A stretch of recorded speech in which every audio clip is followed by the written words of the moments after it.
ఛానల్ని లైక్ చేసి సబ్స్క్రైబ్ చేసుకోండి. అలాగే మీ విలువైన అభిప్రాయాన్ని కామెంట్ ద్వారా తెలపండి. Please subscribe and support my channel. Hi అండి, వెల్కమ్ టు అవర్ ఛానల్. నేను ఇప్పుడు చదివి వినిపించబోయే కథ నిన్నటి పున్నమి పార్ట్ 3. పార్ట్ 2లో పతంజలి గారు రంగారావు ఆఫీస్కి వచ్చి తనకు జరిగిన విషయాల గురించి, తను ఎందుకు మాయమవ్వాలనుకుంటున్నాడో చెప్తూ ఉంటాడు. ఇద్దరు కాఫీ తాగుతూ ఉంటారు. పతంజలి ఖాళీ కప్పు సాసర్లో ఉంచి చెప్తాడు, వాళ్ళ పెళ్ళిళ్ళు అయ్యాక నా పిల్లలు నాకు మరింత దూరం అయ్యారు అని నాకు అనిపిస్తుంది అని చెప్తాడు. తర్వాయి భాగంలోనికి వెళ్దాం. పెళ్ళయ్యేదాకా కొడుకు కొడుకే, ఆ తర్వాత కాదు. కానీ పెళ్ళవక మునుపు తర్వాత కూడా కూతురే అన్న సామెత పతంజలికి తన ఇద్దరు కొడుకుల విషయంలో నిజమైంది. విభాకర్కి భ్రమరకి వివాహం అయిన ఏడాది దాకా అంతా బాగానే గడిచింది. కానీ క్రమంగా ఎక్కువ సంపాదిస్తున్నాననే అహంభావ భావాలు భ్రమర్ నుంచి విభాకర్కి అంటసాగాయి. చూసిన వస్తువల్ల భ్రమర కావాలంటుంది. అవసరం ఉందా లేదా అని ఆలోచించకుండా భార్య అడిగిందల్లా విభాకర్ కొంటాడు. వాషింగ్ మెషిన్, 2 గదుల్లో 2 టీవీలు లాంటివి ఉపయోగకరమే అయినా ఎన్నడూ వాడకుండా కొని మూల పాడేసిన వాక్యూమ్ క్లీనర్, బ్రెడ్ టోస్టర్ లాంటివి ఎన్నో. ఎందుకు అవి కొన్నావని అడిగితే నా చిన్నతనం అంతా దరిద్రంతోనే గడిచింది, ఇప్పుడు సంపాదన ఉన్నాక అనుభవించనివ్వండి అంటాడు. భ్రమర కూడా లేమి కుటుంబం నుంచి వచ్చిందే కాబట్టి అన్నిటి మీద యావా. వాళ్ళకి పిల్లలు పుట్టాక పతంజలి స్పష్టమైన ఆ తేడాని గమనించాడు. అంతదాకా తామంతా ఒకే కుటుంబం అని భావించే విభాకర్ తన భార్య, తన పిల్లలు మాత్రం ఒకే కుటుంబం అనేలా ప్రవర్తించసాగాడు. స్వీట్స్ తెస్తే తన భార్య పిల్లలకు సరిపడా తెచ్చేవాడు. ఇంట్లో అందరికన్నా వాళ్ళకే ఎక్కువ బట్టలున్నా పండుగలకి తన కుటుంబ సభ్యులకు మాత్రమే బట్టలు కొనేవాడు. ఓసారి పతంజలి ఈ విషయం మీద తన భార్య దగ్గర బాధపడితే సుగుణ చెప్పింది, అది లోక సహజం అని కొట్టిపారేయాలి తప్ప మనసులో ఉంచుకుంటే ఎలా? ఆడైనా మగైనా పెళ్లి కానంత వరకే తల్లిదండ్రులు, తోడబుట్టిన వారు తమ కుటుంబం అనుకుంటారు. తమకంటూ సంసారం ఏర్పడ్డాక ఆ సంసారం మీదే తాపత్రయం అంతా ఉంటుంది. మిగిలిన వాళ్ళు అకస్మాత్తుగా పరాయి వాళ్ళైపోతారు. అంతెందుకు, సొంత బిడ్డ పుట్టాక ఎన్నేళ్ళు ప్రేమగా చూసినా కూడా తల్లి తన సౌతి బిడ్డల మీద, సొంత బిడ్డల మీద చూపించిన ప్రేమని చూపించలేదు కదా. అది కాదే, బట్టల గురించి కాదు నేను వాపోయేది. వాడికేం డబ్బుకు కొదవా? మామిడి పళ్ళ బుట్ట వాళ్ళ గదిలో ఉంచుకొని వాళ్ళే తింటున్నారే తప్ప ఈ ఇంట్లో ఇంకెవరికైనా పెట్టారా? అసలు పెట్టాలని వాళ్ళకి తోచదా? మనం పళ్ళు కొన్నప్పుడు ఖరీదుగా ఉంటే ఎన్నిసార్లు పిల్లల నలుగురికి పెట్టి మనం మానలేదు. మరి అదంతా వాళ్ళు మర్చిపోతే ఎలా? ఆ వెధవ మామిడి పళ్ళకు మొహం వాచి మీరు ఆ మాటలు అనలేదు. మీ బాధ నాకు అర్థమైంది. మనం వాళ్ళని చిన్నప్పుడు ఎంత ప్రేమగా చూసామో ఆ ప్రేమలో కొంతైనా వాళ్ళు ఇప్పుడు మన మీద చూపించడం లేదేమిటని కదా మీ బాధ. సుగుణ, ఈ విషయంలో నువ్వు నన్ను కరెక్ట్గా అర్థం చేసుకున్నావు. ఈ లోకంలో 1-సైడెడ్ లవ్ అంటూ ఏదైనా ఉంటే అది తల్లిదండ్రులు తమ పిల్లల మీద చూపించే ప్రేమేనండి. బదులుగా ఏది కోరకుండా పిల్లల్ని ప్రేమిస్తాం. వాళ్ళు మనల్ని ఎంత ద్వేషించినా, కష్టాలు పాలు చేసినా వాళ్ళ సుఖం కోరుకుంటాం తప్ప వాళ్ళు కష్టాల్లో ఉండాలని ఏ తల్లిదండ్రులు కోరుకోరు. అదే తోడబుట్టిన వారు, తల్లిదండ్రులు, బంధువుల విషయంలో వాళ్ళు మనకేం చేశారు, మనల్ని ఎంత ఆదరిస్తున్నారు అని బేరీజు వేసుకుంటూ వాళ్ళని ప్రేమిస్తాం. ఒక్క మాటలో చెప్పాలంటే పిల్లల మీద ప్రేమ నీరు కిందకి పారినంత సహజంగా కలుగుతుంది. నీరు తిరిగి కింద నుంచి ఎలా పైకి పారలేదో అలా పిల్లలు తిరిగి తల్లిదండ్రులను అదే నిష్పత్తిలో ప్రేమించలేరు. దాంతో వాడు బుట్టెడు మామిడి పళ్ళు తను సహజంగా ప్రేమించే వాళ్ళే తినాలని అనుకుంటాడు. పిల్లల్ని వదిలేస్తే ఇతరుల విషయంలో ఎవరికి ప్రేమ అంత సహజంగా కలగదు. పిల్లలు పుట్టాక ప్రతి వాళ్ళకి మన, తన అనే భేదభావం వచ్చేస్తుంది. దానిలో ధర్మం ఉందంటావా? మీ తల్లిదండ్రులకు మీరు ఎంత చేశారా అని అడగడానికి మన పెళ్ళయ్యాక వాళ్ళు ఎక్కువ కాలం లేరు. పోనీ మీ తోబుట్టువుల విషయంలో మీరు ప్రేమగా ఉన్నారా? ఎందుకు లేను? మా అక్కలిద్దరికీ ఏడాదికోసారి పసుపు కుంకుమలతో బట్టలు పెడుతున్నాను కదా. అది బాధ్యత కానీ ప్రేమ కాదు. ప్రేమ ఉంటే ఏడాదికోసారి అనే లెక్క వచ్చేది కాదు. అసలు మీరు 2 ఏళ్ళకోసారైనా వాళ్ళ ఇళ్ళకి వెళ్ళి వాళ్ళని చూసొచ్చారా? లేదు. నిజమే, ఈ బుట్టెడు పళ్ళు నా వాళ్ళే తినాలని విభాకర్కి ఉన్న విధంగా నా సంపాదన నా తోబుట్టువులకు కాక మన పిల్లలకే ఖర్చు పెట్టాలని అనిపించేది. ఒక్క క్షణం ఆలోచించి నిజాయితీగా ఒప్పుకున్నాడు పతంజలి. ఇంకా ఈ మామిడి పళ్ళ మాట మర్చిపోండి, విభాకర్ తత్వం అది అనుకుని ఊరుకోండి, సుగుణ తన భర్తకు చెప్పింది. మధుకర్ వివాహం అయ్యాక కూడా ఈ రకం మార్పుని పతంజలి అతనిలో గమనించాడు. పెద్ద కోడలు భ్రమరకు ఉన్నంత ఆప్యాయత కూడా రెండో కోడలు వినతికి అత్తమామల మీద లేదు. ప్రతిదీ డబ్బుతో కొలిచే స్వభావం గల కుటుంబం నుంచి వచ్చిన ఆమెకి బంగారం అంటే ప్రీతి. ఇంట్లోకి వస్తువులు కొననివ్వదు. చీరలు డ్రెస్సెస్ కూడా అక్కర్లేదు, ఒక్క బంగారం తప్ప. ఏది కొన్నా తిరిగి అమ్మాలంటే కొన్న ధరలో 10వ వంతు కూడా రాదని, అదే బంగారం అయితే అవసర కాలంలో అమ్మితే కొన్న ధరకి ఎన్నో రెట్లు అధికంగా డబ్బు వస్తుంది అన్నది ఆమె వాదన. ఈ భర్త ఈ సంపాదన ఎల్లకాలం ఉండవని, చివరికి తనకి మిగిలేది ఆ బంగారమే అన్న ధోరణి ఆమెలో అధికం. ఆమె కూడా పేద కుటుంబం నుంచి రావడం వల్ల చిన్నప్పటి నుంచి ఆర్థికంగా పడ్డ ఇబ్బందుల వల్ల బంగారం తనకి ఆర్థిక స్వాతంత్రాన్ని, భవిష్యత్తులో భద్రతని ఇస్తుందని నమ్మకం వినతిలో అధికంగా ఉంది. పెళ్లికి పెట్టిన సొమ్ములతో భర్తతో బ్యాంకులో గోల్డ్ లోన్ పెట్టించి దాంతో బంగారు ఆభరణాలని కొంటుంది. నెల నెల లోన్ కొంత చొప్పున తీరుస్తూ లోన్ ముగిసే నాటికి అలా లోన్ మీద కొన్న బంగారం మార్కెట్ ధర కట్టిన వడ్డీని కలిపిన మొత్తానికంటే ఎన్నో రెట్లు అధికంగా ఉండేది. లోన్ తిరగానే మళ్ళీ కొత్త లోన్ పెట్టి ఇంకాస్త బంగారాన్ని కొంటుంది. ఇలా ఎప్పుడూ చెల్లించాల్సిన గోల్డ్ లోన్ జీవితాంతం ఉంటూనే ఉంటుంది. ఎన్నడూ వినతి ఒంటి మీద ఎవరూ ఆ నగలను చూడలేదు. ఎప్పుడూ అవి బ్యాంకులో తనఖాలో ఉంటాయి. అంతేకాదు తమ సొమ్ము ఇతరులు తినకూడదన్న సంకుచితత్వం కూడా మెండు. అయితే ఈ విషయం బయటపడకుండా తీయటి మాటలతో దాన్ని కప్పిపుచ్చడానికి అలవాటు పడ్డ వ్యక్తి ఆమె. చుట్టాల్లో వచ్చి ఉదయం ఎక్కువ టిఫిన్ చేయాల్సి వస్తే తమ సంపాదనతో కొన్న మినపప్పుతో గారెల బదులు బియ్యంతో పోపు బియ్యం చేసి పెడుతుంది. ఆ బియ్యం ఆఖరి తోడుకోడలు అర్చన పుట్టించి నుంచి ఫ్రీగా వచ్చేవి. వాళ్ళకి పొలాలు ఉండడంతో 2 నెలలకో బస్తా బియ్యాన్ని కొడుకులు లేని అర్చన తండ్రి పంపుతూ ఉంటాడు. అవసరం వస్తే ఎంత కఠినంగా ఉండటానికైనా వినతి వెనకాడదు. ఎంత కఠినరాలంటే తన ఇంటి పనికి తన పిల్లలిద్దరూ అడ్డు తగులుతున్నారని వాళ్ళిద్దరి కళ్ళల్లో కాటుకలా ఎర్ర కారం పెట్టి వాళ్ళు ఏడుస్తూ ఓ మూలకి చేరితే ఇంటి పనిని డిస్టర్బ్ లేకుండా చేసుకుంది. ఒకసారి పెళ్ళికి పొరుగురికి వెళ్ళి వచ్చిన పతంజలి సుగుణలు అది చూసి షాక్ అయ్యారు. మరోసారి కూతురు మాట వినడం లేదని గరిటె కాల్చి చేతి మీద వాత పెట్టింది. భర్త దగ్గర తన మాట చెల్లకపోతే ఓసారి ఆమె ట్యాంక్ బండిలో దూకడానికి ఇంట్లోంచి బయలుదేరింది. ఆమె తప్పకుండా దూకే రకమని తెలుసు కాబట్టి మధుకర్ ఏది అంత దూరం పోనీయకుండా జాగ్రత్త పడి తనే సర్దుకుంటూ ఉంటాడు. మీరెందుకు బాధపడతారు? భార్య చెప్పు చేతల్లో భర్త ఉంటే ఆ కాపురం చక్కగా సాగుతుంది. ఎల్లకాలం మనం ఉండం కదా అంటుంది సుగుణ. శ్రీకర్ వాళ్ళిద్దరినీ మించిన వాడైనా అతని విషయంలో పతంజలి పెద్దగా బాధపడలేదు. చిన్నప్పటి నుండి శ్రీకర్ది వేరే దారి. తన చదువు, తన ఫ్రెండ్స్, తన సరదాలు, తన స్వార్థం తప్ప కుటుంబంలో ఇతరులని అస్సలు పట్టించుకోడు.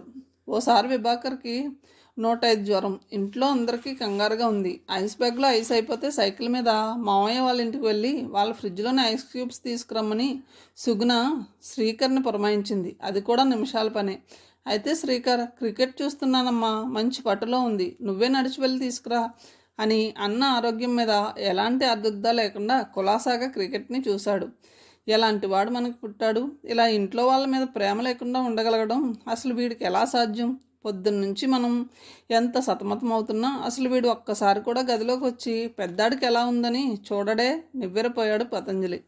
సుగుణ పతంజలి ఏనాటి నుంచో శ్రీకర్ అక్కరకు రాని కొడుకుగా భావిస్తుండడంతో పెద్దయ్యాక అతను అలా ప్రవర్తిస్తున్నా అది పతంజలిని బాధించలేదు. అమెరికా నుంచి మొదటిసారి వస్తూ అతను చాలా వస్తువులు తెచ్చాడు. అయితే ఎవరికీ ఒక్కటి ఇవ్వలేదు.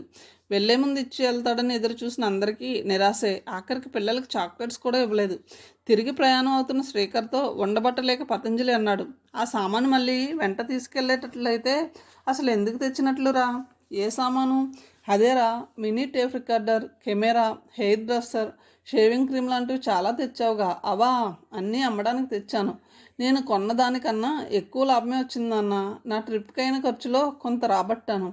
ఆ సమాధానానికి పతంజలి అవాక్కయ్యాడు. 2 సూట్ కేసులతో వచ్చిన శ్రీకర్ చిన్న ఎయిర్ బ్యాగ్తో వెళ్ళాడు. ఆఖరికి ఆ 2 అమెరికన్ టూరిస్టర్ సూట్ కేసులను కూడా అమ్మేశాడు. ఇంట్లో వాళ్ళకి ఏమీ తీసుకురాలేదు. ఇక ఏకైక కూతురు విద్యాధరది మరో తంతు. ఆమెకి పుట్టింటాస అధికం. కాపురానికి వెళ్ళాక పుట్టింటికి వచ్చినప్పుడల్లా ఏదో ఒకటి అడిగి తీసుకెళ్లకుండా ఉండదు. ఆ విషయంలో సిగ్గు బిడియం అనేవే ఆమెకు లేవు. అమ్మా, ఈ స్టీల్ గిన్నె ముద్దొస్తూ ఎంత చిన్నగా ఉందో, మాకు సరిపడా పులుసు వండుకునే గిన్నె లేదు, ఇది తీసుకెళ్ళనా? ఏ తల్లి వద్దనలేదు. ఒకవేళ వద్దనాల్సిన స్థితిలో ఉండి వద్దంటే అగ్గి మీద గుగ్గులం అవుతుంది. పోట్లాడి మరెప్పుడూ రానంటూ వెళ్ళిపోతుంది. పూర్వం తీసుకెళ్ళినవన్నీ కట్టగట్టి ట్రాన్స్పోర్ట్ కంపెనీ ద్వారా పంపించేస్తానని చెప్పి ఏడుస్తూనే వెళ్తుంది. ఆ మాటలు, ఆ సాధింపు అక్కడితో చెల్లు. మళ్ళీ వచ్చినప్పుడు మామూలే. అడిగింది ఇస్తే అంతా మంచివాళ్ళు లేదా అంతా చెడ్డవాళ్ళు. ఓసారి విద్యాధరి కోపంతో వెళ్ళి 2 నెలల పాటు ఫోన్ కూడా చేయకపోతే సుగుణ ఊరుకోలేకపోయింది. తను అడిగింది ఇస్తే కానీ పుట్టింట్లో కాలు పెట్టనుంది విద్యాధరి. ఆమె అడిగింది ఎవరి చేతో పంపించింది. క్రమేపీ ఈ స్క్రీన్ ప్లే అర్థమయ్యాక విద్యాధరి మరింత విజృంభించింది. స్వతహాగా స్వార్థపరురాలైన వినతికి విద్యాధరికి పడదు. వాళ్ళ ఇంట్లోవి విద్యాధరి అడగకుండా ఉండలేదు. వినతి చస్తే ఇవ్వదు. వీళ్ళిద్దరి కోల్డ్ వార్ మధ్య సుగుణ సతమతమవుతుంది. వినతి ఒత్తిడి వల్లే మధుకర్ తండ్రితో చెప్పి విద్యాధరిని తమ ఇంట్లోంచి ఖాళీ చేయించాడు. విద్యాధరి తనకి ఇష్టమైన కొబ్బరి లౌజు లాంటివి చేసి తెచ్చినప్పుడల్లా పతంజలి మురిసిపోయినా 4 రోజులు గడిచాక కూతురు ఎప్పుడెప్పుడు వెళ్తుందా అని ఆయనకు ఉంటుంది. మీ బాధను నేను అర్థం చేసుకున్నాను. వాళ్ళు ఆర్థికంగా స్వతంత్రంగా ఉండక మీ మీద ఆధారపడి ఉన్నప్పుడు పెళ్ళిళ్ళు కాక మునుపు మీరంతా కుటుంబంగా ఒక యూనిట్గా ఎలా ఉండేవారో ఇప్పుడు వాళ్ళు అలా ఉండడం లేదు. ఎవరికి వాళ్ళకి సొంత ఫ్యామిలీ యూనిట్స్ వచ్చాయి. వాళ్ళు అందులో మునిగిపోయారు. అవునా? అడిగాడు రంగారావు. అవును, చిన్నగా నిట్టూర్చాడు పతంజలి. ఈ కారణంగా మీరు వాళ్ళ నుంచి దూరం అవ్వాలనుకుంటున్నారంటే ప్రపంచంలో ఇలాంటి పిల్లలు ఉన్న ప్రతి తండ్రి మీలానే ఉంటున్నారా? రంగారావు మృదువుగా ప్రశ్నించాడు. మీరు పూర్తిగా వినలేదు. నేను మీకు చెప్పాల్సింది ఇంకా ఉంది. ఆయన మాటల్లో బాధ గూడు కట్టుకుని ఉండడం రంగారావు గుర్తించాడు. సుగుణ సగటు మధ్యతరగతి తెలుగు అమ్మాయి. వాళ్ళది పేపర్ ద్వారానో ప్రేమ ద్వారానో కుదిరిన వివాహం కాదు. పూర్వం పెళ్ళిళ్ళు కుదిరిన పద్ధతిలోనే తెలిసిన వాళ్ళ ద్వారా సుగుణ పతంజలి వివాహం కుదిరింది. అప్పుడు పతంజలి ఎలక్ట్రిసిటీ బోర్డులో టెంపరీ పోస్ట్లో క్లర్క్గా పనిచేసేవాడు. ఆ పోస్ట్ పర్మనెంట్ కాకపోవడంతో అనేక మందితో పాటు పతంజలి ఉద్యోగం కూడా ఊడింది. అతనికి మళ్ళీ ఉద్యోగం వచ్చేదాకా సుగుణని పుట్టింటికి పంపించేశాడు. ఆ దంపతులు తమ జీవితాల్లో అనుభవించిన ఏకైక క్రైసిస్ అదే. 11 నెలల పాటు నిరుద్యోగిగా ఉన్న పతంజలికి అత్తవారింటికి వెళ్ళి సుగుణని చూడాలని ఉన్న సంపాదన లేని కారణంగా వెళ్ళడానికి మొహం చెల్లక వెళ్ళలేదు. మా వాళ్ళు అలా అనుకునేవారు కాదు, రండి అని సుగుణ ఉత్తరాలు రాసినా పతంజలి వెళ్ళలేదు. వివిధ ఉద్యోగాలకి 25 అప్లికేషన్ల దాకా పెట్టాడు. రోజు ఉదయం నిద్రలేచి కాలకృత్యాలు అవి అయ్యాక స్టేట్ ఇన్ఫర్మేషన్ సెంటర్కి వెళ్ళి అక్కడ దినపత్రికలు చూసి తనకు అర్హత ఉన్న ఉద్యోగాలకి అప్లై చేసేవాడు. ఎన్నో రిటర్న్ టెస్టులకి, ఇంటర్వ్యూలకి హాజరయ్యాడు. సుగుణ అన్న పంపిన పేపర్ కటింగ్ చూసి ఓ ఉద్యోగానికి అప్లై చేశాడు. చివరికి ఒకే రోజు 2 ఉద్యోగాలకి అపాయింట్మెంట్ ఆర్డర్స్ వచ్చాయి. ఆ 2 మంచి ఉద్యోగాలే. ఒకటి సర్వే ఆఫ్ ఇండియాలో క్లర్క్ పోస్ట్కి, ఇంకోటి పోస్ట్ ఆఫీస్లో క్లర్క్ పోస్ట్కి. 2 జీతభత్యాలు దాదాపు సమానమే. అయితే తన బావమరిది పంపిన పేపర్ కటింగ్ వల్ల పోస్ట్ ఆఫీసులో ఉద్యోగం రావడంతో పతంజలి దాన్నే ఎంపిక చేసుకున్నాడు. పతంజలి వైవాహిక జీవితం కూడా మధ్యతరగతికి చెందిన వారి అతని సమకాలీనుల వైవాహిక జీవితాల్లాగే సాగిపోయింది. అవే రకం సంతోషాలు, అవే రకం బాధలు, అవే రకం అనుభవాలు, అవే రకం స్పందనలు. పిల్లలు పుట్టుకొచ్చే కొద్దీ వారు అతని రోజుల్ని తక్కువ, రాత్రుల్ని ఎక్కువ చేశారు. బ్యాంక్ బ్యాలెన్స్ చిన్నదిగా, ఇంటిని ఆనందంగా చేశారు. బాధల్ని మర్చిపోయేలా, భవిష్యత్తు గురించి కలలు కనేలా చేశారు. వారి వల్ల బాధపడే అంశాలు ఎన్నో. విభాకర్కి అమ్మవారి పొంగు వచ్చి అవి పెద్ద సైజు మటుములుగా మారితే గోక్కుంటే ఎక్కడ మచ్చలు పడతాయోనని వాడి చేతి వేళ్ళకి హాస్పిటల్ కాటన్ కట్టి గ్లౌస్ తొడిగి వేపాకులతో వాడి ఒళ్ళు నిమురుతూ వంతుల ప్రకారం రాత్రి తెల్లవార్లు గడిపారా దంపతులు. రెండో వాడికి వాంతులు విరోచనాలు పట్టుకుంటే నీలోఫర్ హాస్పిటల్లో చేర్పించారు. సెలైన్ పెడితే సూది ఎక్కించిన చేతిని వాడు కదపకూడదని రాత్రంతా మేలుకుని పతంజలి ఆ చేతిని పట్టుకునే కూర్చున్నాడు. విద్యాధరి ₹1 బిల్లని గొంతుకు అడ్డం వేసుకుని ఊపిరి తీసుకోవడానికి సతమతమవుతూ ఉంటే నీలంగా మారిన ఆమె పెదవులను చూసి ఉన్న పొలాన్న దాన్ని భుజాన వేసుకుని సుగుణ హాస్పిటల్కి 5 నిమిషాల సేపు పరిగెత్తింది. బాధలే కాదు, ఆనందాలు కూడా పిల్లల వల్ల వాళ్ళకి కలిగాయి. కొత్త ఊరికి బదిలీ అయినప్పుడు ఇల్లు సర్దుకోవడానికి ఓ రోజు ముందు అంతా హోటల్లో ఉన్నారు. రాత్రి మేనేజర్ వచ్చి హోటల్ గోడలు మీరు అనుకున్నంత మందం కావు, పక్క గది వాళ్ళు ఫిర్యాదు చేశారు, మీరు పాట పాడకండి అని సుగుణతో చెప్పి వెళ్ళాడు. అతను వెళ్ళాక భార్యాభర్తలు ఇద్దరూ పగలబడి నవ్వుకున్నారు. సుగుణ ఏ పాట పాడలేదు. విద్యాధరి గట్టిగా ఏడుస్తుంది అంతే. పిల్లలు బాత్రూంలో తలుపుకి బోల్ట్ పెట్టుకుని దాన్ని తీయలేక యువతలో ఉన్న తల్లిదండ్రులకు పెద్ద సమస్యను సృష్టించిన అనుభవాలు కొన్ని చూశాక 3 ఏళ్ల శ్రీకర్కి బాత్రూంలోని బోల్ట్ ఎలా తీయాలో నేర్పించారు పతంజలి ఓ రోజు. ఆ గవర్నమెంట్ క్వార్టర్స్లోని బాత్రూమ్ తలుపులకి ఎటువైపు నుంచైనా తీసే తాళం చెవి గల లాక్ ఉంది. టవర్ బోల్ట్ లేదు. పతంజలి శ్రీకర్ని లోపలికి తీసుకెళ్లి తాళం చెవిని ఎలా తీయాలో చూపించాడు. కానీ 3 ఏళ్ల శ్రీకర్కి ఆ తాళం చెవిని తిప్పి తాళం తీయడం చేత కాలేదు. అయితే తేలిగ్గా తాళం వేయసాగాడు. తాము బాత్రూంలో ఆ తాళం చెవి తీయడం మర్చిపోతే ఎప్పటికైనా ప్రమాదమేనని, ఒకవేళ వాడు తాళం వేసుకుని తీయలేకపోతే కనీసం తాళం చెవిని బయటికి లాగి తలుపు కింద నుంచి దాన్ని బయటికి తోయమని డెమాన్స్ట్రేట్ చేసి చెప్పాడు పతంజలి. ఇలాగన్నమాట.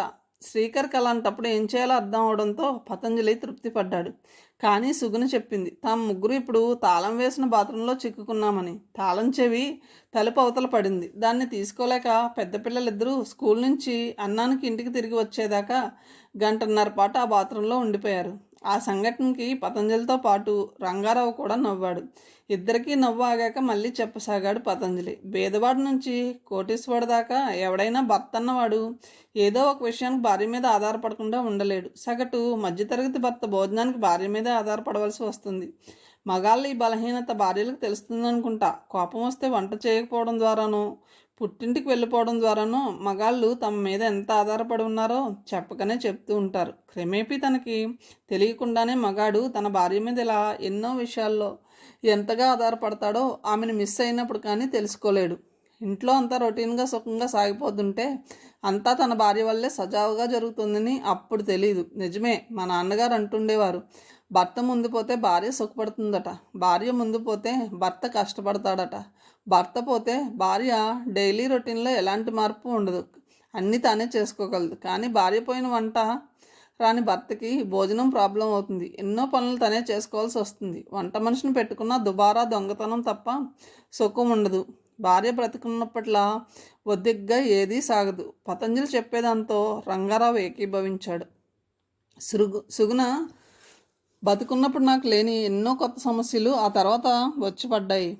పిల్లలకి నాకు మధ్య ఏదైనా తగు వస్తే సుగుణ సేఫ్టీ వాల్వులా జోక్యం చేసుకుని ఆ తగుని పెరగనిచ్చేది కాదు. తర్వాత ఎవరికి చెప్పాల్సింది వాళ్ళకి చెప్పేది. తండ్రిగా నేను వాళ్ళ స్వతంత్రాన్ని హరించకుండా సర్దుబాటు చేసి పిల్లలుగా వాళ్ళు నాకు ఇవ్వాల్సిన గౌరవం ఇచ్చేదాకా ఆమె హితబోధ చేసేది. ఆ సౌకర్యాన్ని మేము ఆమె బ్రతుకున్నంతకాలం అనుభవించాం. ఎవరికి ఎలా చెప్తే వింటారన్నది తల్లికి తెలిసినట్లుగా మరెవరికీ తెలియదనే చెప్పాలి. కనిపించిన పిల్లల స్వభావాలు కానీ, ఏళ్ల తరపడి కాపురం చేసిన భర్త మనస్తత్వం కానీ ఆమెకు కొట్టిన పిండి. బతుకున్నంతకాలం సుగుణ మా కుటుంబం అనే పూసల దండలో దారంలా ఉందని ఆమె పోయాక కానీ నాకు తెలిసి రాలేదు. మేమంతా, అంటే నేను, నా పిల్లలు, కోడళ్ళు ఒకే కుటుంబానికి చెందిన వాళ్ళలా ఫీల్ అయ్యేవాళ్ళం. ఆమె మరణానంతరం దారం తెగిపోతే పూసలు ఎలా కలిసి ఉండవో అలా అంతా భౌతికంగా కలిసే ఉన్నా మానసికంగా విడిపోయాం. 4-5 నెలల్లోనే ఓ పెద్ద కుటుంబం కాస్త ఒకే కప్పు కిందే ఉన్న చిన్న కుటుంబాలుగా విడిపోయింది. నేను కట్టిన ఇంట్లో అద్దె లేకుండా ఉండొచ్చు కనుక ఈ చిన్న కుటుంబాలు కలిసి సహజీవనం చేస్తున్నాయి. కానీ ఆ ఇల్లే లేకపోతే నా కొడుకులు నాకు దూరంగా ఉండేవారు. నా తదనంతరం వాళ్ళకి ఆ ఇంటి మీద ఆశ ఉండబట్టి ఇష్టం ఉన్నా మిగిలిన వాళ్ళు కొట్టేస్తారనే భయంతో వేరు వెళ్ళడం లేదు. పతంజలి తన భార్య ముందు పోతుందని ఎన్నడూ అనుకోలేదు. తను మరణించిన ఏ 10 ఏళ్ళకో సుగుణ పోతుందనే ఆయన ఆలోచన. అందుకే బిల్లులో కూడా అలాగే రాశాడు. ఏ కొడుకు చూడకపోతే వృద్ధాప్యంలో దిక్కు లేకుండా పోతుందని. ఒకవేళ కొడుకులు వేరు కాపురం పెట్టుకుంటే ఏ కొడుకు దగ్గర ఉంటూ మరణిస్తే ఆ కొడుక్కి అదనంగా 3 గదులు పోషణ చెందాలని రాశాడు.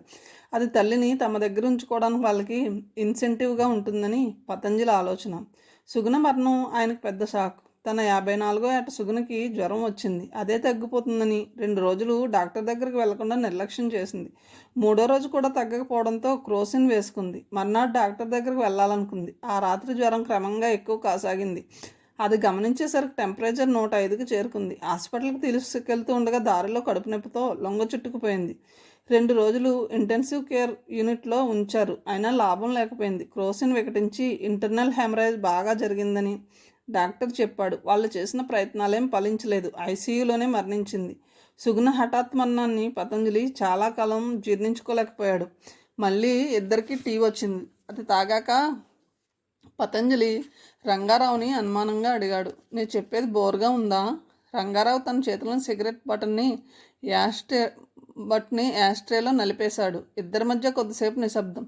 తన జీవితం అనే పుస్తకంలోని అనేక అధ్యాయాల్ని, అంకాల్ని, అంశాల్ని పతంజలి చెప్తుంటే శ్రద్ధగా వింటున్న రంగారావుకి అప్పటికే పతంజలి మీద సానుభూతి ఏర్పడింది. ఆ కేసు తీసుకోవాలని మనసులో అనుకున్నాడు. అయితే సమాధానాలు రావాల్సిన అనేక ప్రశ్నలు రంగారావు మస్తిష్కంలో ఉదయిస్తున్నాయి. కొన్నిటికి జవాబులు వచ్చి మరణిస్తుంటే కొన్ని అలాగే నిలిచి ఉన్నాయి. లేదు, మీ డైరీ చదువుతున్నట్లుగా ఉంది. ప్రతి కుటుంబంలోని డైరీలో ఇలాంటి అపశృతి పేజీలు సర్వసాధారణం. తర్వాత రంగారావు చెప్పమని ప్రోత్సహిస్తున్నట్లుగా అడిగాడు. నువ్వు నీ కుటుంబాన్ని ఎన్నుకోలేవు, అది దేవుడు నీకు ఇచ్చిన వరం అనే కొటేషన్తో నెవిల్ షూట్ పుస్తకం ఒకటి ఎవరో నాకు శ్రీకర్ పుట్టినప్పుడు జరిగిన నామకరణోత్సవానికి ప్రజెంట్ చేశారు.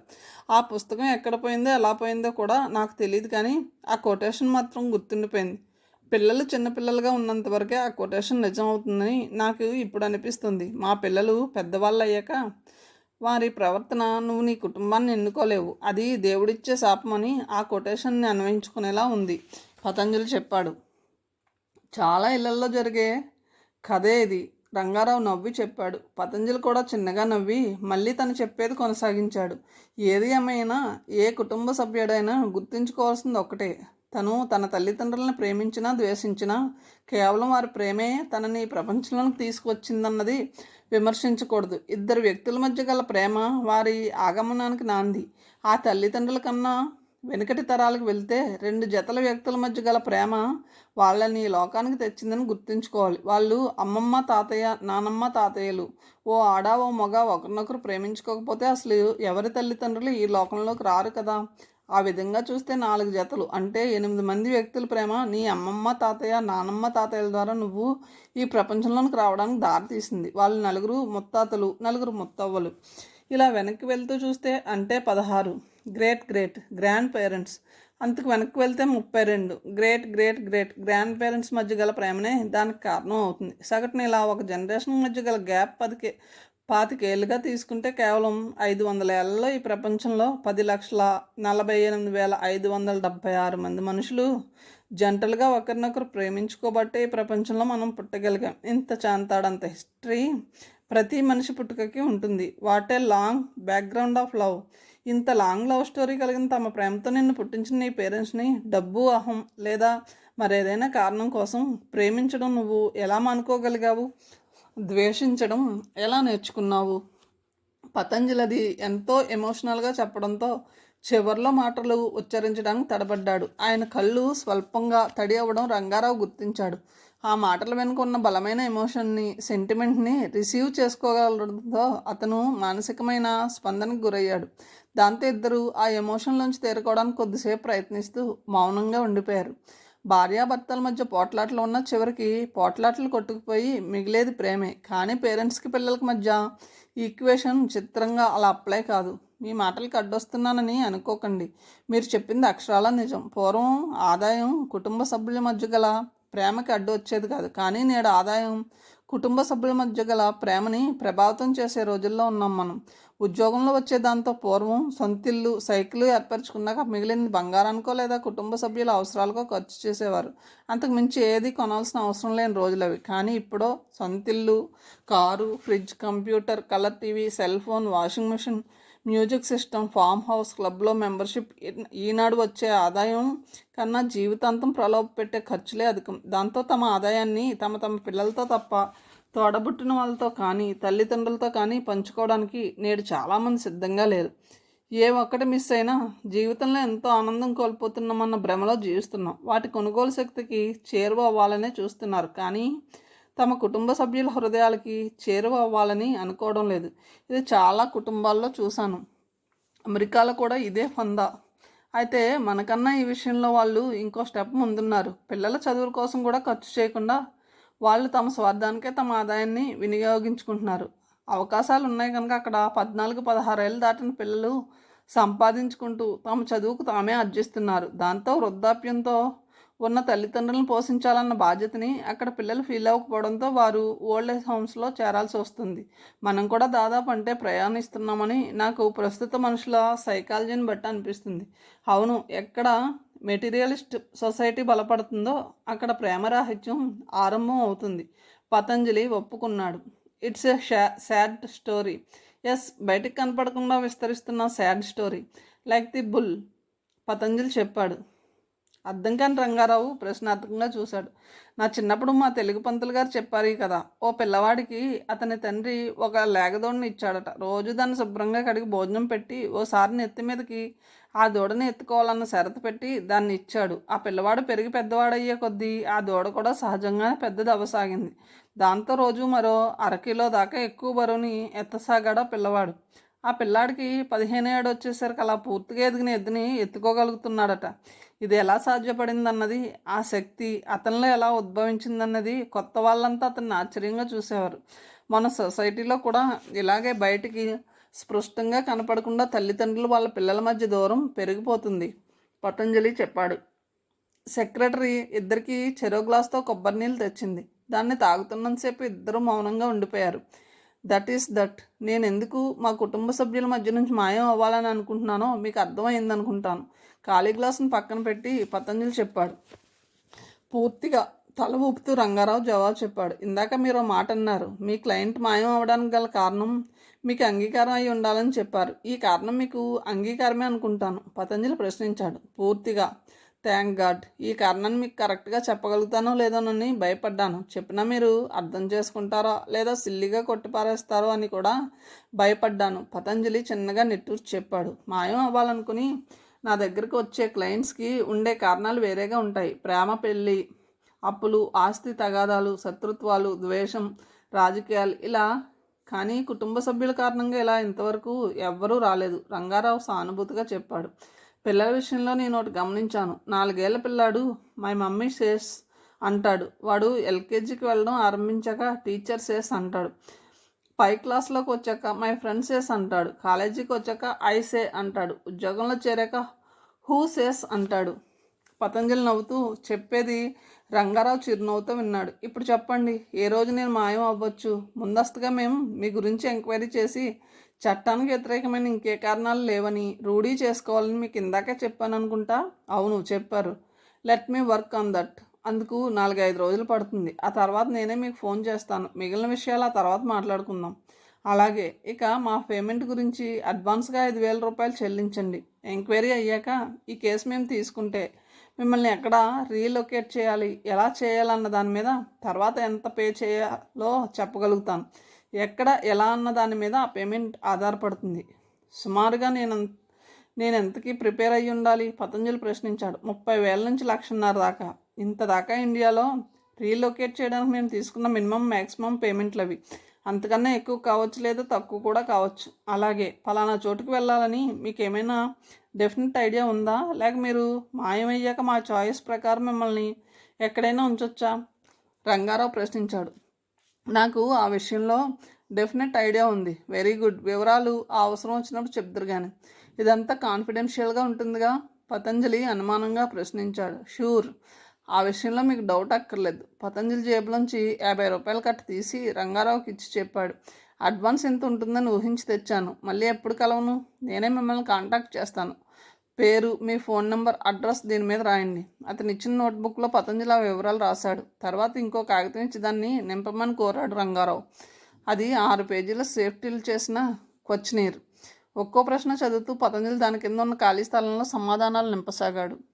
మొత్తం నింపడానికి పతంజలికి 40 నిమిషాలు పట్టింది. పాస్పోర్ట్ నెంబరు, పెళ్ళయిందా, పిల్లల వివరాలు, అందరూ బంధుమిత్రుల చిరునామాలు, పేర్లు, ఫోన్ నెంబర్లు నుంచి చేసిన అన్ని ఉద్యోగాలు, పనిచేసిన ప్రాంతాలు, ప్రస్తుతం గతంలో ఎదుర్కొన్న సివిల్, క్రిమినల్ కేసుల వివరాలు, ప్రస్తుతం ఎవరితో ఏ కారణాల వల్ల శత్రుత్వం ఉంది, పేకాట, రేసులు, ఆల్కహాల్ లాంటి అలవాట్లు వివరాలు, మరెన్నో వ్యక్తిగత వివరాలకు చెందిన ప్రశ్నలు అందులో ఉన్నాయి. ఇంకా pre marital, extra marital relationships వివరాలు లాంటి అన్ని ప్రశ్నల క్రింద జవాబుగా పతంజలి నిల్ అని రాశాడు.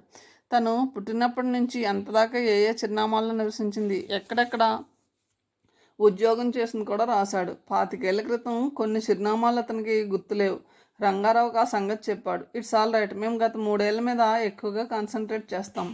సంతకం చేసే ముందు పతంజలి ఆఖరి పేర చదివాడు. తన గురించి ఎటువంటి సమాచారం అయినా వెరిఫై చేయడానికి తమ ఎస్కే డిటెక్టివ్ ఏజెన్సీకి అనుమతి ఇస్తున్నానని, దాన్ని ఎట్టి పరిస్థితుల్లోనూ వెనక్కి తీసుకోనని, ఇందువల్ల డిటెక్టివ్ ఏజెన్సీకి కలిగే ఎలాంటి నష్టానికైనా తను జవాబుదారీగా ఉంటానని ఆ పేర సారాంశం.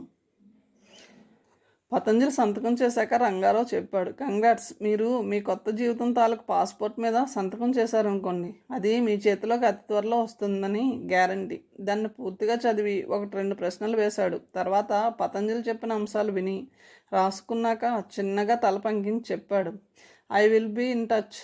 నాలా మాయం అవ్వడానికి మీ దగ్గరికి వచ్చిన ఆఖరి క్లయింట్ ఎప్పుడొచ్చాడు ప్రశ్నించాడు పతంజలి. కొద్ది వారాల క్రితమే. అతనికి గల కారణం తెలుసుకోవచ్చా? అతను ఎయిడ్స్ రోగి. అతనికి తెలియని వారున్న కొత్త ప్రదేశంలో మరణించాలన్న కోరికతో వచ్చాడు. ఆ రోగం గురించి తన వాళ్ళకి తెలిస్తే తనకి అవమానంగా ఉంటుందని అలా ఫీల్ అవుతూ మరణించడం కన్నా ఇదే బెటర్ అనుకుని వచ్చాడు. ఇంకో ప్రశ్న, ఎస్కే డిటెక్టివ్ ఏజెన్సీలో ఎస్కే అంటే శ్రీకృష్ణ. నేను దైవభక్తితో పెట్టలేదా పేరు. భాగవతంలో డిటెక్టివ్ శ్రీకృష్ణుడు అడుగుజాడలను బట్టి జాంబవంతుని వెతుక్కుంటూ వెళ్ళాడు కదా, అందుకని ఆయన పేరు పెట్టాను. రంగారావు సన్నగా మందహాసం చేస్తూ చెప్పాడు. పతంజలి కూడా చిన్నగా నవ్వి లేచి చెప్పాడు, I will await your phone call. పతంజలికి ముందు మనవరాళ్ళు కాలక్షేపం, తర్వాతే టీవీ. పెద్ద కొడుకు విభావర్, పెద్ద కూతురు ప్రజ్ఞ. వయసు 16. సిటీలో ఓ రెసిడెన్షియల్ స్కూల్లో ఉంటూ 10th చదువుతుంది. తమ్ముడు ప్రణవ్, వయసు 2.5. రెండో కొడుకు మధుకర్కి ఒక్కడే కొడుకు పల్లవ్, వయసు 6. పతంజలికి ముగ్గురిలో ప్రణవ్ అంటే ప్రాణం. వాడు తాతయ్యకి బాగా మాలిమే అయ్యాడు. వాడికి కళ్ళు ఎర్రబడ్డాయి, జలుబు దగ్గు. అది చూసి పతంజలి భ్రమరతో చెప్పాడు, అమ్మాయి వాడికి మీజిల్స్ వచ్చేలా ఉంది, లక్షణాలు అవే, డాక్టర్ దగ్గర తీసుకువెళ్తాను. వాడిని చంకన వేసుకుని 5-6 సందుల అవతలున్న ఫిజిషియన్ క్లినిక్కి వెళ్ళాడు. కూడా పల్లవ్ సెలవుకి వచ్చి ఉన్న ప్రజ్ఞ కూడా వచ్చారు. ఆ ఫిజిషియన్కి పిల్లలంటే సరదా, వాళ్ళతో సరదాగా ఆడకుండా ఉండడు. ప్రణవ్కి పరీక్షించాక మీజిల్స్ అని కన్ఫర్మ్ చేసి యాంటీబయాటిక్ని రాసిచ్చాడు. తర్వాత ప్రణవ్ ముక్కుని పట్టుకుని చెప్పాడు, ఇది నీ నోరు కదా, నీ నోరు ఎంత బాగుందో. ప్రణవ్ మాట్లాడలేదు, మౌనంగా డాక్టర్ వంక చూశాడు. తర్వాత ఆయన ప్రణవ్ చెవిని పట్టుకుని చెప్పాడు, ఇది నీ కన్ను కదా, నీ కన్ను ఎంత బాగుందో. వెంటనే ప్రణవ్ పతంజలి వైపు తిరిగి చెప్పాడు, తాతయ్య, నన్ను ఇంకో డాక్టర్ దగ్గర తీసుకెళ్ళు, ఈయనకేం తెలీదు. వాడి మాటలకి డాక్టర్తో సహా అంతా నవ్వారు. ఇంటికి వెళ్తుంటే ఆకాశంలోని నక్షత్రాలను తదేకంగా చూసిన ప్రణవ్ చెప్పాడు, తాతయ్య, రాత్రి నక్షత్రాలు వాకింగ్కి వెళ్ళి పగలు మళ్ళీ అన్నీ కలిసిపోయి సూర్యుడు అవుతాడు కదా. ఏం కాదు, నక్షత్రాలు వేరు, సూర్యుడు వేరు, పల్లవ్ చెప్పాడు.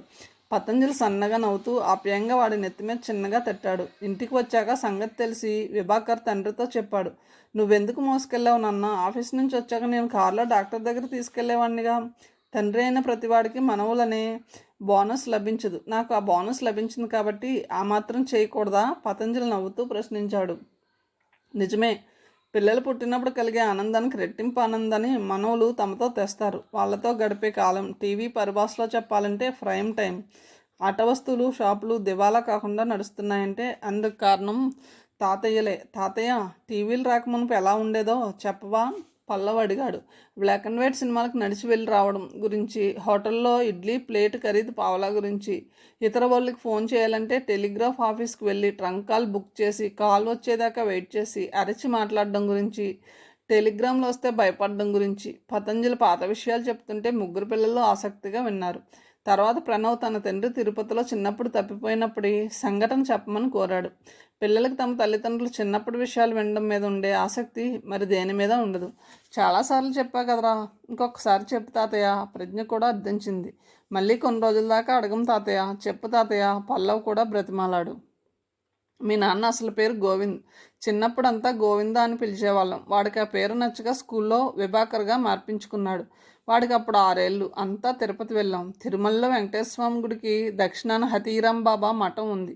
ఆ రోజు శ్రీరామనవమి కాబట్టి అక్కడ ఉత్సవాలు చేస్తున్నారు. కొద్దిసేపట్లో గోవింద్ ఆ సందడిలో ఎటో తప్పిపోయాడు. దాంతో నేను, మీ నాయనమ్మ, బాబాయ్ అంతా గోవిందా గోవిందా అని మీ నాన్న కోసం గొంతెత్తి అరుస్తుంటే మిగిలిన యాత్రికులు కూడా వెంటనే గోవిందా గోవిందా అని అరవసాగారు. మీ నాన్న కనపడలేదని బాధ ఉన్నా నాకు నవ్వాగలేదు. మీ నాన్న కనపడ్డాక ఈ విషయం చెప్పి నవ్వుకున్నాం, పతంజలి చెప్పాడు. గోవిందా గోవిందా అని అరిచి పిల్లలు కూడా నవ్వారు. తాతయ్య, కథ ఏదైనా చెప్పు తాతయ్య, పల్లవ్ అడిగాడు. తాతయ్య, బెత్తం అందరినీ కొడుతుందే, ఆ కథ చెప్పు తాతయ్య. ముందే ప్రిపేర్ అయ్యి నవ్వుతూ అడిగాడు ప్రణవ్. ముందు అన్నాలు, తర్వాత కథలు. రండి. వినతి పిలిచింది. పిల్లలకి పతంజలికి వినతి వడ్డించింది. కంచంలో క్యాబేజీ కూర చూసి వచ్చే చిరుకోపాన్ని నంచుకుంటూ కోడలతో చెప్పాడు, ఇది తీసేయమ్మా. ఆ కూర తీసేశాక కంచంలో మిగిలిన పుదీనా పచ్చడిని కలుపుకున్నాడు. ఆడవాళ్ళకి ఎందుకింత కఠినంగా ఉంటారు అనుకున్నాడు. పిల్లలు పెళ్ళైన కొత్తలో వంట ఎవరు చేయాలన్నది సుగుణ నిర్ణయించింది. పగలు వంట పెద్ద కోడలు భ్రమర చేయాలి, రాత్రి వంట రెండో కోడలు వినతి చేయాలి. భార్య పోయిన కొత్తల్లో ఓ రాత్రి వినతి తన చేతికి క్యాబేజీ కూర వడ్డించడం చూసి చెప్పాడు. నేను క్యాబేజీ తిన్నమ్మా, కాశీలో వదిలేశాను, ఇంకెప్పుడు క్యాబేజీ నాకు వేయకు. మర్నాడు రాత్రి కూడా వినతి ఆయన క్యాబేజీ కూర వడ్డించింది. కంచం ముందు నుంచి లేచి చెయ్యి కడుక్కొని వెళ్ళిపోయాడు. అరే, ఎందుకు తినకుండా లేచారు? ఏం తెలియనట్లే వినతి అడిగింది. క్యాబేజీ కాశీలో వదిలేశానని చెప్పాగా, దాన్ని పక్కకి నెట్టేయవచ్చు కదా మామయ్య. కూర తీస్తూ పతంజలి తప్పు చేసినట్లుగా చెప్పింది. మీ అత్తగారు ఉండగా అసలు ఇంట్లో క్యాబేజీ కొనేదే కాదు అని నీకు గుర్తులేదా? నాకు అది ఇష్టం, అయినా ఇప్పుడు ఆవిడ లేదుగా. ఆ మాటలకు పతంజలి మళ్ళీ కంచం ముందు నుంచి లేవాలని అనిపించింది. కానీ అది చిన్నపిల్లల తగోలుగా ఉంటుందనిపించి మారు వడ్డించుకోకుండా కంచంలో ఉన్నదే సగం కడుపుకొని తిని లేచాడు. ఆ తర్వాత ఆయన కంచంలో తరచు క్యాబేజీ కూర ప్రత్యక్షం అవుతూ ఉండడం, దాన్ని ఆయన ఓ ఖాళీ ప్లేట్లో పెట్టడం జరుగుతూ ఉండడం పరిపాటి అయిపోయింది. ఓసారి ఈ విషయం తన ఫ్రెండ్ మారుతీరావుకి పతంజలి చెప్పాడు. ఏమిటి వినతి ఉద్దేశం? మా అబ్బాయికి చెప్తే ఫిర్యాదు చేసినట్లు ఉంటుందని చెప్పలేదు. మారుతీరావు చిన్నగా నిట్టూర్చి తన బాధ చెప్పుకున్నాడు. ఆడవాళ్ళు ఇంతే అనుకుంటా. నాకు పులుసు అసలు పడదురా. నా మీద కోపం వచ్చినప్పుడల్లా మా ఆవిడ అన్నిట్లో నేను తినలేనంత పులుపు వేస్తుంది. ఇది వాళ్ళు తమ కోపాన్ని వ్యక్తం చేసే పద్ధతో, లేదా మన మీద తమకు ఉండే ద్వేషాన్ని తీర్చుకునే పద్ధతి అయి ఉండాలి. కిచెన్ వాళ్ళ హ్యాండ్ ఓవర్లో ఉంటుంది. తిండి విషయంలో మనం వాళ్ళ మీద ఆధారపడతాం కాబట్టి మన మీద వాళ్ళకి ఉన్న ఆధిక్యతను చూపించే పద్ధతి కూడా బహుశా ఇదే. కథను ఇంతటితో ముగిస్తున్నాను. తిరిగి తెరవైభవంతో కలుద్దాం. Thank you.